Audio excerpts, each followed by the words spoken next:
गणेशाय नमः। ॐ नमो भगवते दत्तात्रेयाय श्रीधराय नमो नमः। नमः शान्ताय दिव्याय सत्यधर्मस्वरूपिणे स्वानन्दामृततृप्ताय श्रीधराय नमो नमः। अथ दत्तसहस्रनाम प्रारम्भः। श्रीदत्तात्रेयाय सच्चिदानन्दाय सर्वान्तरात्मने सद्गुरवे परब्रह्मणे नमः। कदाचित् शङ्कराचार्यश्चिन्तयित्वा दिवाकरम् किं साधितं मया लोके पूजया स्तुतिवन्दनैः। बहुकाले गते तस्य दत्तात्रेयात्मको मुनिः स्वप्ने प्रदर्शयामास सूर्यरूपमनुत्तमम्। उवाच शङ्करं तत्र एतद्रूपमधारयत् प्राप्यसे त्वं सर्वसिद्धिकारणं स्तोत्रमुत्तमम्।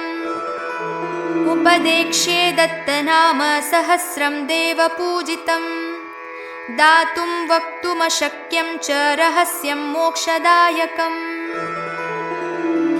अथ स्तोत्रमहती। जपेषु पुण्यतीर्थेषु चान्द्रायणशतेषु च यज्ञवृतादिदानेषु सर्वपुण्यफलप्रदम्। शतवारं जपेन्नित्यं कर्मसिद्धिर्न संशयः। एकेनोच्चारमात्रेण तत्स्वरूपं लभेन्नरः। योगत्रयं च लभते सर्वयोगान्न संशयः। मातृपितृगुरूणां च हत्यादोषो विनश्यति। अनेन यः किमित्युक्त्वा रौरवं नरकं व्रजेत् पठितव्यं श्रावितव्यं श्रद्धा भक्तिसमन्वितैः। सङ्करीकृतपापैश्च मलिनीकरणैरपि पापकोटिसहस्रैश्च मुच्यते नात्र संशयः। यद्गृहे संस्थितं स्तोत्रं दत्तनामसहस्रकं सर्ववश्यादिकर्माणि समुच्चार्य जपेत् ध्रुवम्। तत्कार्यं च लभते मोक्षवान् योगवान् भवेत्। ॐ अस्य श्रीदत्तात्रेय सहस्रनाम स्तोत्रमन्त्रस्य ब्रह्म ऋषिः अनुष्टुप् छन्दः श्रीदत्तपुरुषः परमात्मा देवता। अथ ध्यानम्।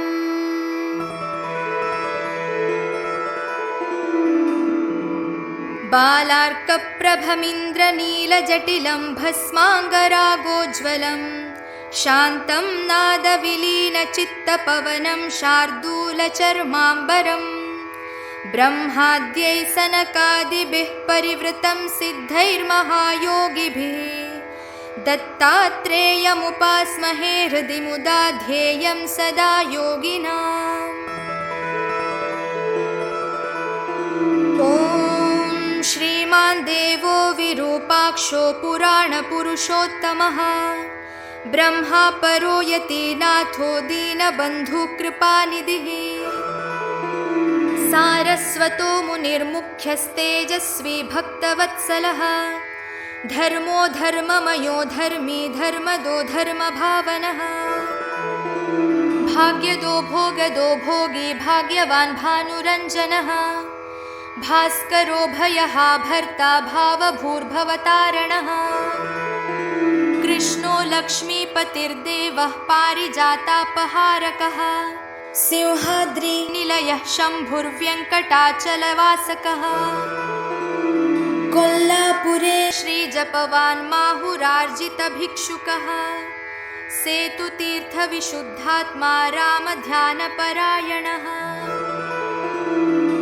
रामार्चितो रामगुरुः रामात्मा रामदैवतः। श्रीरामशिष्यो रामज्ञो रामैकाक्षरतत्परः। श्रीराममन्त्रविख्यातो राममन्त्राब्धिपारगः रामभक्तो रामसखा रामवान् रामहर्षणः अनसूयात्मजो देव दत्तश्चात्रेयनामकः सुरूपः सुमतिप्राज्ञः श्रीदो वैकुण्ठवल्लभः विरजस्थानको श्रेष्ठः सर्वो नारायणः प्रभुः कर्मज्ञः कर्मनिरतो नृसिंहो वामनोच्युतः कविः काव्यो जगन्नाथो जगन्मूर्तिरनामयः मत्स्यः कूर्मो वराहश्च हरिः कृष्णो महास्मयः रामो रामो रघुपतिर्बुद्धः कल्की जनार्दनः गोविन्दो माधवो विष्णुः श्रीधरो देवनायकः त्रिविक्रमः केशवश्च वासुदेवो महेश्वरः सङ्कर्षणः पद्मनाभो दामोदरपरः शुचिः श्रीशैलवनचारी च भार्गवस्थानकोविदः अहोबलनिवासी च स्वामी पुष्करिणीप्रियः कुम्भकोणनिवासी च काञ्चीवासी रसेश्वरः रसानुभोक्ता सिद्धेशः सिद्धिमान् सिद्धवत्सलः सिद्धरूपः सिद्धिविधिः सिद्धाचारप्रवर्तकः रसाहारो विषाहारो गन्धकादिप्रसेवकः योगी योगपरो राजा धृतिमान् मतिमान् सुखी बुद्धिमान् नीतिमान् बालो ह्युन्मत्तो ज्ञानसागरः योगिस्तुतो योगिचन्द्रो योगिवन्द्यो यतीश्वरः योगादिमान् योगरूपो योगीशो योगिपूजितः काष्ठयोगी दृढप्रज्ञो लम्बिका योगवान् दृढः खेचरश्च खगः पूषा रश्मिवान् भूतभावनः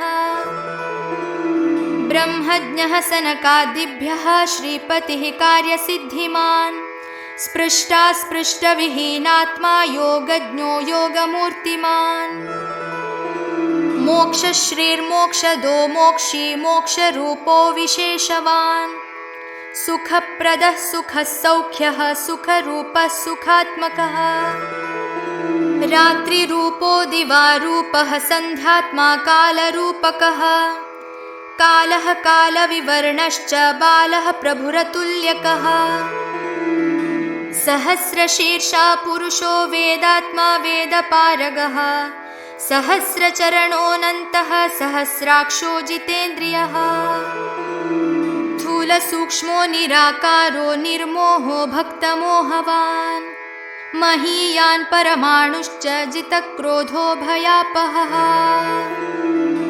योगानन्दप्रदाता च योगो योगविशारदः नित्यो नित्यात्मवान् योगी नित्यपूर्णो निरामयः दत्तात्रेयो देवदत्तो योगी परमभास्करः अवधूतः सर्वनाथः सत्कर्ता पुरुषोत्तमः ज्ञानी लोकविभुः कान्तः शीतोष्णसमबुद्धकः विद्वेषी जनसंहर्ता धर्मबुद्धिर्विचक्षणः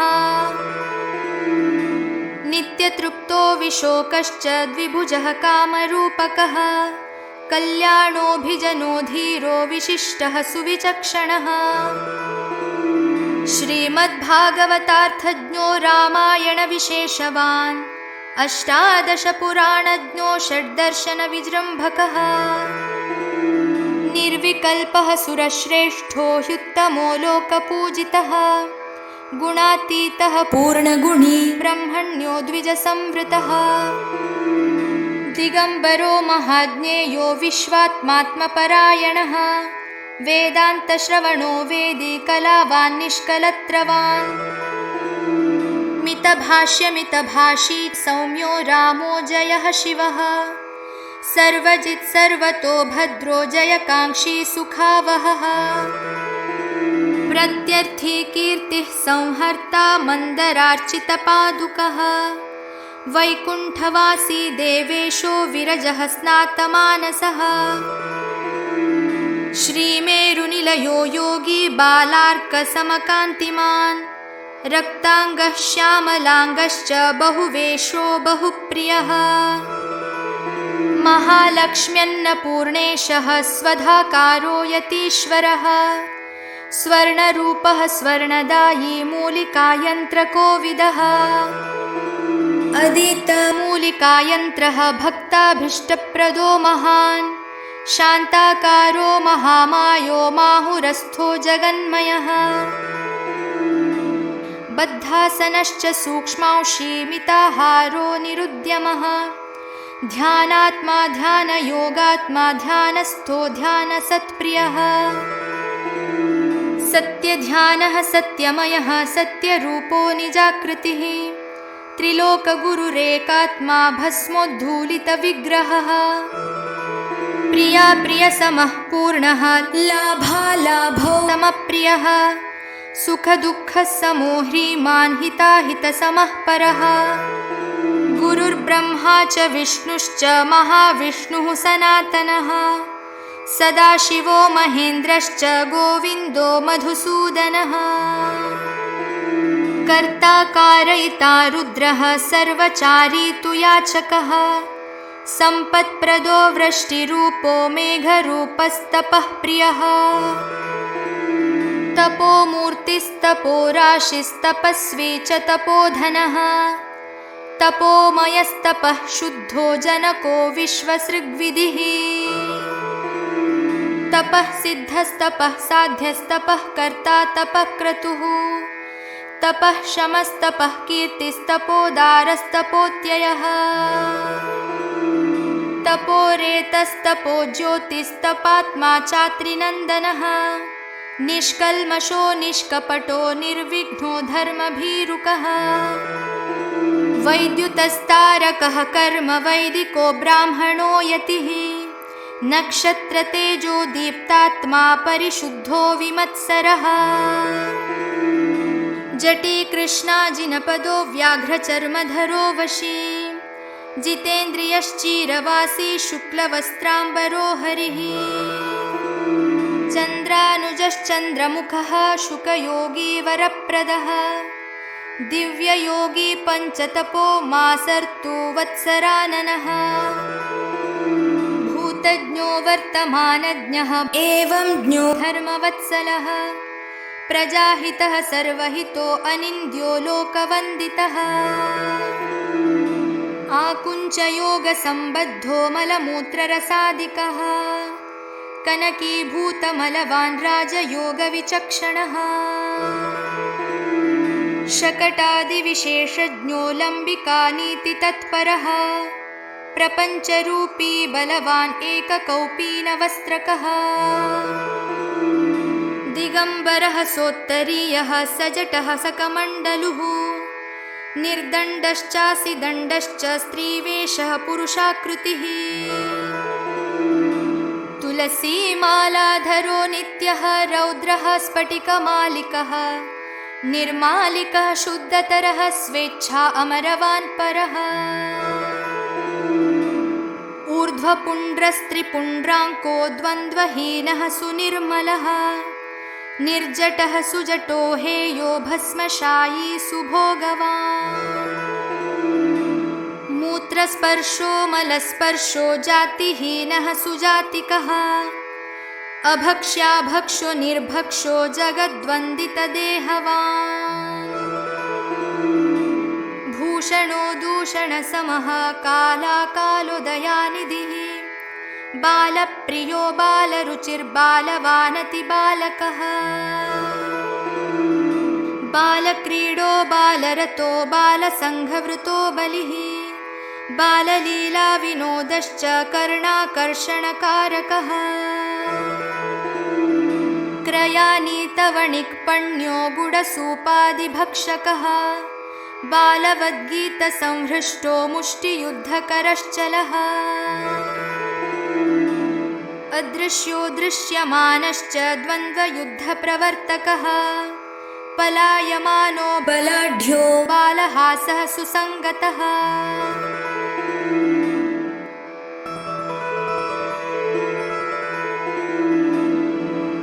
प्रत्यागतः पुनर्गच्छश्चक्रवद्गमनाकुलः चोरवद्धृतसर्वस्वो जनतार्तिकदेहवान्। प्रहसन् प्रवदन् दत्तो दिव्यमङ्गलविग्रहः मायाबालश्च मायावी पूर्णलीलो मुनीश्वरः। माहुरेशो विशुद्धात्मा यशस्वी कीर्तिमान् युवा सविकल्पः सच्चिदाभो गुणवान् सौम्यभावनः। पिनाकी शशिमौली च वासुदेवो दिवस्पतिः सुशिराः सूर्यतेजश्च श्रीगम्भीरोष्ठ उन्नतिः। दशपद्मः त्रिशीर्षश्च त्रिभिर्व्याप्तो द्विशुक्लवान् त्रिसमश्च त्रितात्मश्च त्रिलोकश्च त्रयम्बकः। चतुर्द्वन्द्वस्त्रियवनस्त्रिकामो हंसवाहनः चतुष्कालश्चतुर्दंष्ट्रिगतिः शम्भुः प्रियाननः। चतुर्मतिर्महादंष्ट्रो वेदाङ्गी चतुराननः पञ्चशुद्धो महायोगी महाद्वादशवानकः। चतुर्मुखो नरतनुरजेयश्चाष्टवंशवान् चतुर्दश समद्वन्द्वो मुकुराङ्को दशांशवान्। वृषाङ्को वृषभारूढश्चन्द्रतेजः सुदर्शनः सामप्रियो महेशानश्चिदाकारो नरोत्तमः। दयावान् करुणापूर्णो महेन्द्रो माहुरेश्वरः वीरासनसमासीनो रामो रामपरायणः। इन्द्रो वह्निर्यमः कालो निरुतिर्वरुणो यमः वायुश्च रुद्रश्चेशानो लोकपालो महायशः। यक्षगन्धर्वनागश्च किन्नरः शुद्धरूपकः विद्याधरश्चाहिपतिश्चारणः पन्नगेश्वरः। चण्डिकेशः प्रचण्डश्च घण्टानादरतः प्रियः वीणाध्वनिर्वैनतेयो नारदस्तुम्बुरर्हरः। वीणाप्रचण्डसौन्दर्यो राजीवाक्षश्च मन्मथः चन्द्रो दिवाकरो गोपः केसरी सोमसोदरः। सनकः शुकयोगी च नन्दी षण्मुखरागकः गणेशो विघ्नराजश्च चन्द्राभो विजयो जयः। अतीतकालचक्रश्च तामसः कालदण्डवान् विष्णुचक्रः त्रिशूलेन्द्रो ब्रह्मदण्डो विरुद्धकः। ब्रह्मास्त्ररूपो सत्येन्द्रः कीर्तिमान् गोपतिर्भवः वसिष्ठो वामदेवश्च जाबाली कण्वरूपकः। संवर्तरूपो मौद्गल्यो मार्कण्डेयश्च काश्यपः त्रिजटो गार्ग्यरूपी च विश्वनाथो महोदयः। त्वष्टा निशाकरः कर्म काश्यपश्च त्रिरूपवान् जमदग्निः सर्वरूपः सर्वनादो यतीश्वरः। अश्विनीरूपी वैद्यपतिर्गरलकण्ठोऽम्बिकार्चितः चिन्तामणिः कल्पवृक्षो रत्नाद्रिरुधधिप्रियः। महामण्डूकरूपी च कालाग्निसमविग्रहः आधारशक्तिरूपी च कूर्मः पञ्चाग्निरूपकः। क्षीरार्णवो महारूपो वराहश्च धृतावनिः ऐरावतो जनः पद्मो वामनः कुमुदात्मवान्। पुण्डरीकः पुष्पदन्तो मेघच्छन्नो भ्रचारकः सीतोत्पलाभो द्युतिमान् दृढो रस्कः सुरार्चितः।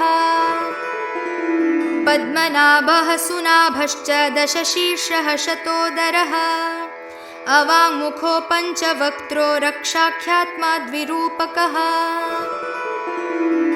स्वर्णमण्डलसञ्चारी वेदिस्थः सर्वपूजितः स्वप्रसन्नः प्रसन्नात्मा स्वभक्ताभिमुखो मृदुः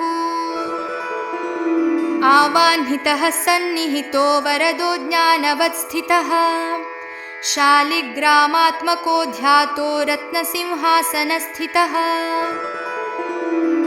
अर्घ्यप्रियः पाद्यतुष्टश्चाचम्यार्चितपादुकः पञ्चामृतः स्नानविधिः शुद्धोदकसुसिञ्चितः गन्धाक्षतसुसम्प्रीतः पुष्पालङ्कारभूषणः अङ्गपूजाप्रियः सर्वो महाकीर्तिर्महाभुजः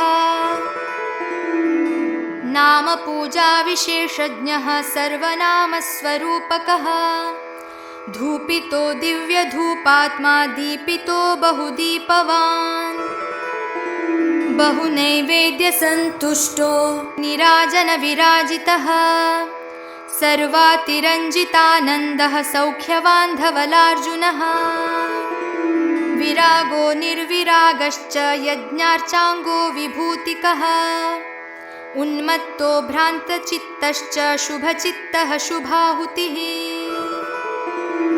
सुरैरिष्टो लगिष्टश्च बहिष्टो बहुदायकः महिष्ठः सुमहौजाश्च बलिष्ठः सुप्रतिष्ठितः काशीगङ्गाम्बुमज्जनश्च कुलश्रीमन्त्रजापकः चिकुरान्वितभालश्च सर्वाङ्गालिप्तविभूतिकः अनादिनिधनो ज्योतिः भार्गवाद्यः सनातनः तापत्रयोपशमनो मानवासो महोदयः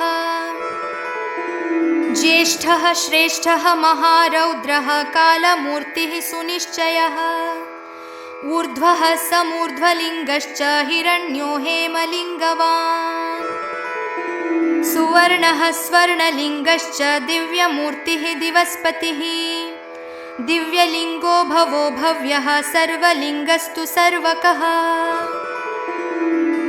शिवलिङ्गः शिवो मायोज्ज्वलस्तु ज्वललिङ्गवान् आत्मा चैवात्मलिङ्गश्च परमो लिङ्गपारगः सोमः सूर्यः सर्वलिङ्गः प्राणियन्त्रपवित्रवान् सद्यो जातः तपोरूपो भवोद्भव अनीश्वरः तत्सविद्रूपः सविता वरेण्यश्च प्रचोदयात् दूरदृष्टिर्दूरगतो दूरश्रवणतर्पितः योगपीठस्थितो विद्वान् नमस्कारितरासभः नमस्कृतशुनश्चापि वज्रकुष्ठ्यातिभीषणः ज्वलन्मुखः प्रतिवाणी सखड्गोद्रावितप्रजः पशुघ्नश्च रसोन्मत्तो रसोर्ध्वमुखरञ्जितः रसप्रियो रसात्मा च रसरूपी रसेश्वरः रसाधिदैवतो भौमो रसाङ्गो रसभावनः रसोन्मयो रसकरो रसेन्द्रो रसपूजकः रससिद्धः सिद्धरसो रसद्रव्यो रसोन्मुखः रसाङ्कितो रसपूर्णो रसदो रसिको रसी गन्धकादस्तालकादो गौरः स्फटिकसेवनः कार्यसिद्धः कार्यरुचिर्बहुकार्यो न कार्यवान् अभेदी जनकर्ता च शङ्खचक्रगदाधरः कृष्णाजिनकिरीटी च श्रीकृष्णाजिनकञ्चुकः मृगयायी मृगेन्द्रश्च गजरूपी गजेश्वरः दृढवृतः सत्यवादी कृतज्ञो बलवान् बलः गुणवान् कार्यवान् दान्तः कृतशोभो दुरासदः सुकालो भूतनिहितः समर्थश्चाण्डनायकः सम्पूर्णदृष्टिरक्षुब्धो जनैकप्रियदर्शनः नियतात्मा पद्मधरो ब्रह्मवांश्चानसूयकः उञ्छवृत्तिरनीशश्च राजभोगी सुमालिकः सुकुमारो जराहीनो चोरघ्नो मञ्जुलेक्षणः सुपादः स्वङ्गुलीकश्च सुजङ्घः शुभजानुकः शुभोरुः शुभलिङ्गश्च सुनाभो जघनोत्तमः सुपार्श्वः सुस्तनो नीलः सुवक्षश्च सुजतृकः नीलग्रीवो महास्कन्दः सुभुजो दिव्यजङ्घकः सुहस्तरेखो लक्ष्मीवान् दीर्घपृष्ठो यतिश्चलः उन्मीलितोन्मीलितश्च विशालाक्षाश्च शुभ्रकः शुभमध्यः सुभालश्च सुशिरा नीलरोमकः बिम्बोष्ठः शुभ्रदन्तश्च विद्युज्जिह्ववसुतालुकः दीर्घनासः सुताम्राक्षः सुकपोलः सुकर्णकः विशिष्टाग्रो मणिस्कन्दः शिखिवर्णो विभावसुः कैलासेशो विचित्रज्ञो वैकुण्ठेन्द्रो विचित्रवान् मनसेन्द्रश्चक्रवालो महेन्द्रो मन्दराधिपः मलयो विन्ध्यरूपश्च हिमवान् मेरुरूपकः सुवेशो नव्यरूपात्मा मैनाको गन्धमादनः सिंहाचलश्च वेदाद्रिः श्रीशैलः क्रकचात्मकः नानाचलश्चित्रकूटो दुर्वासा पर्वतात्मजः यमुना कृष्णवेणीशो भद्रेशो गौतमीपतिः गोदावरीशो गङ्गात्मा शोणकः कौशिकीपतिः नर्मदेशस्तु कावेरी ताम्रपर्णीश्वरो जटिः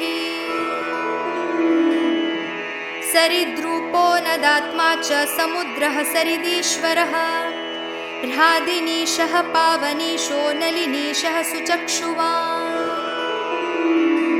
सितानदीपतिः सिन्धूरेवेशो मुरलीपतिः लवणेक्षुः क्षीरनिधिः सुराब्धिः सर्पिरम्बुधिः दयाब्धिः शुद्धजलधिस्तत्त्वरूपो धनाधिपः भूपालः मधुरागज्ञो मालवीरागकोविदः पौण्ड्रक्रियाज्ञः श्रीरागो नानारागार्णवान्तकः वेदादिरूपो ह्रीं रूपो ब्लूं रूपः क्लीं विकारकः भृङ्मयः क्लींमयो प्रख्यो हुंमयः क्रोमयो भटः ध्रींमयो लुङ्मयो गाङ्गो घम्मयो खम्मयः खगः खम्मयो ज्ञम्मयश्चाङ्गो बीजाङ्गो बीजजम्मयः झङ्करष्टङ्करष्टङ्गो डङ्करोठङ्करोणुकः तङ्करस्थङ्करस्तुङ्गः द्रामुद्रारूपकः सुदः दक्षो दण्डी दानवघ्नो अप्रतिद्वन्द्ववामदः धम्रूपो नं स्वरूपश्च पङ्कजाक्षश्च फम्मयः महेन्द्रो मधुभोक्ता च मन्दरेतास्तु भम्मयः रम्मयो रिङ्करो रङ्गोलङ्करः शम्मयः शूरः शङ्करः षण्मुखो हंसः शङ्करः शङ्करोक्षयः ओमित्येकाक्षरात्मा च सर्वबीजस्वरूपकः श्रीकर श्रीपद श्रीश श्रीनिधि श्रीनिकेतनः पुरुषोत्तमो सुखी योगी दत्तात्रेयो हृदि प्रियः तत्संयुतः सदा योगी धीरतन्त्रसुसाधकः पुरुषोत्तमो यतिश्रेष्ठो दत्तात्रेयः सखित्ववान् वसिष्ठवामदेवाभ्यां दत्तः पुरुषः ईरितः अतः फलश्रुतिः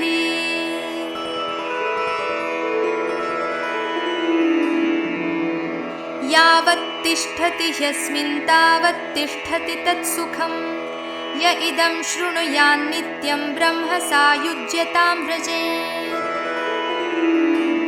भुक्तिमुक्तिकरं तस्य नात्र कार्यविचारणा आयुष्मान् पुत्रपौत्रांश्च दत्तात्रेयः प्रदर्शयेत् धनं यशस्यमायुष्यं पुत्रभाग्यविवर्धनम् करोति लेखनादेव परार्थं वा न संशयः। यः करोत्युपदेशं च नाम दत्तसहस्रकं स च याति सुसायुज्यं श्रीमान् श्रीमान् न संशयः। पठनात् श्रवणाद्वापि सर्वान् कामान् अवाप्नुयात्। खेचरत्वं कार्यसिद्धिं योगसिद्धिमवाप्नुयात्।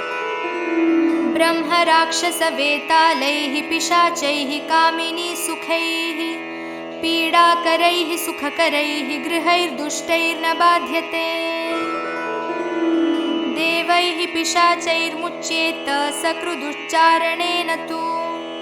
यस्मिन् देशे स्थितं चैतत् पुस्तकं दत्तनामकम्। पञ्चयोजनविस्तारं रक्षणं नात्र संशयः। सर्वबीजसमायुक्तं स्तोत्रनामसहस्रकम्। सर्वमन्त्रस्वरूपं च दत्तात्रेयस्वरूपकम्। एकवारं पठित्वा तु ताम्रपात्रे जलं स्पृशेत्। पीत्वा चेत् सर्वरोगैर्मुच्यते नात्र संशयः। स्त्रीवश्यं पुरुषवश्यं राजवश्यं जयावहः।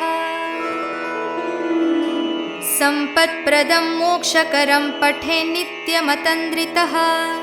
लीयन्तेऽस्मिन् प्रपञ्चार्थान् वैरिशोकाधिकारितः।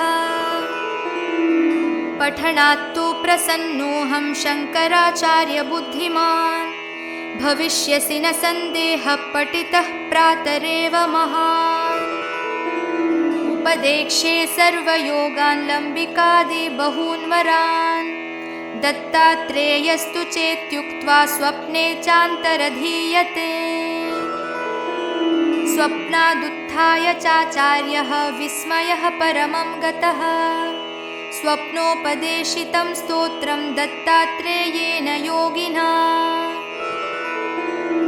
सहस्रनामकं दिव्यं पठित्वा योगवान् भवेत्। ज्ञानयोगयतित्वं च परकाय प्रवेशनम्। बहुविद्याखेचरत्वं दीर्घायुस्तत्प्रसादतः। तदारभ्य भुवि श्रेष्ठः प्रसिद्धश्च भवेद्यतिः। इति श्रीशङ्कराचार्य स्वप्नावस्थायां दत्तात्रेयोपदेशितं सकलपुराणवेदोक्तप्रपञ्चार्थसारवत् स्तोत्रं सम्पूर्णम्। श्री गुरुदेव दत्त। श्रीमद्परमहंस परिव्राजकाचार्य सद्गुरु श्री दत्तात्रेय स्वामी महाराज की जय। श्रीमद्परमहंस परिव्राजकाचार्य भगवान सद्गुरु श्री श्रीधर स्वामी महाराज की